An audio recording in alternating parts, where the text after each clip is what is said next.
บรรยากาศปากซองยามเสาร์ที่มีหมอกลายเนาะ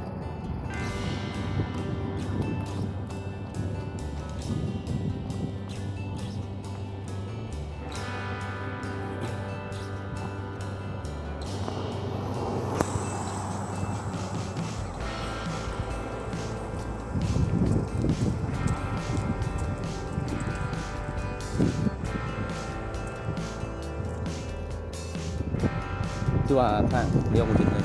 ตรงปากซองทั้งด่านหนึ่งคือสเปนธนาคารแล้วเราแต่ว่าต้นหมอกลาย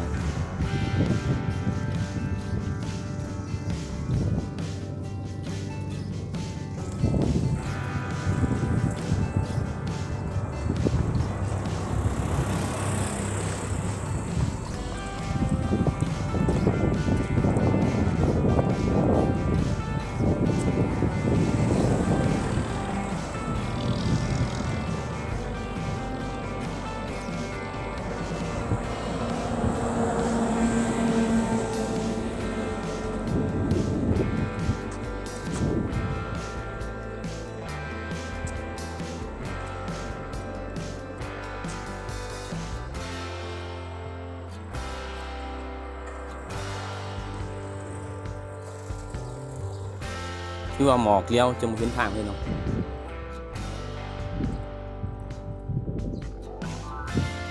บรรยากาศจะเย็นดีมีลมหน่อยนึง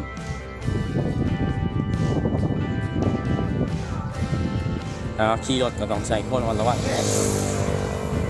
ถ้าขั้นไว้เติม